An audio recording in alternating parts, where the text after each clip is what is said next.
Okay, today I want to talk to you about a little, kind of like a style or like a little lead into another part of a song that you'd hear in a lot of musical theater type sounding stuff. It's a really cool sound. Right now I'm teaching the Entertainer, so I'm going to show it to you on that song. And I'm just going to show you what it sounds like first. So there's this part that sounds like this in the Entertainer. Let's see.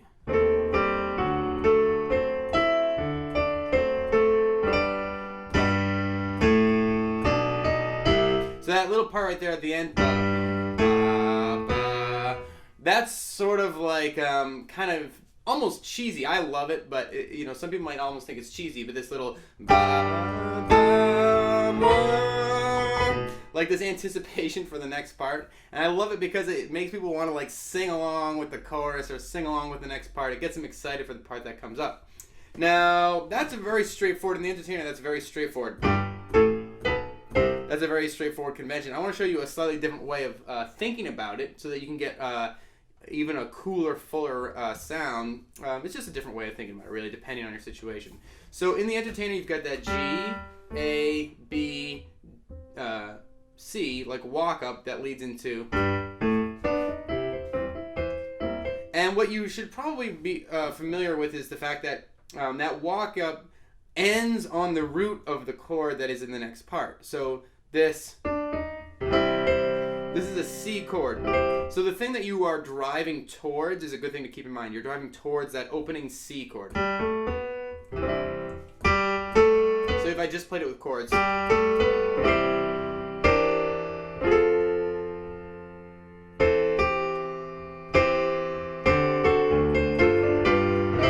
That's sort of like a really stripped down version of the Entertainer with just chords. But if you think about it in chords, you'll hear that it wants to get to that C. And so you kind of work backwards. What can I play that would lead up to that C?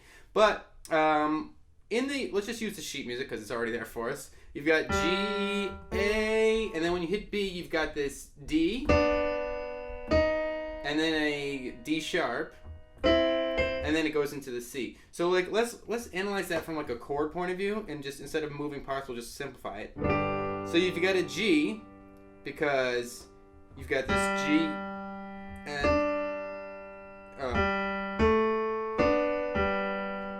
the chord you're basically playing. I know it's maybe hard to hear the G, but try and use your imagination. You come from this G, so it's sort of in our brain.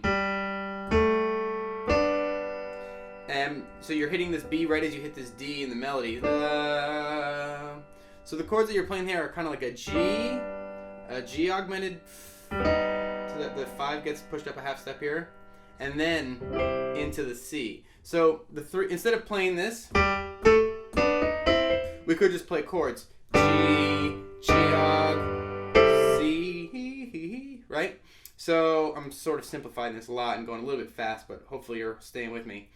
So when we've got that G chord, we could, instead of playing a G, play a G7, which just means we add an F. I like to add it below the G. And keep it there when we augment the 5th. So here's what it might sound like. I'll play the part that leads into it.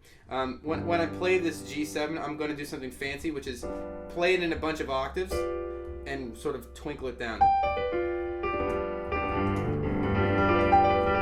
But don't be confused, I'm just playing this chord sort of like arpeggiated. Alright? So let's give that little ending.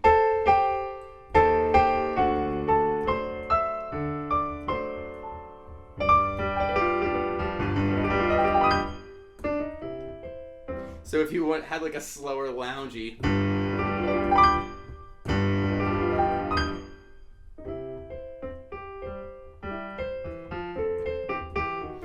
Anyway, so hopefully that gives you at least a different way to think about little parts that lead into the next part, and why they're so useful in getting people to be excited about the next part, because they give people a little hint about what's coming next, and people don't feel lost when the part comes in.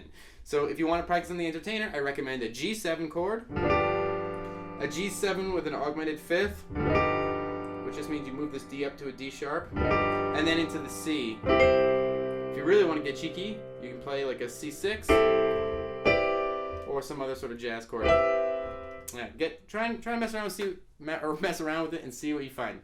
So that's the tutorial. I hope it helped you. Don't forget to rate, comment, and subscribe, and I'll see you next time.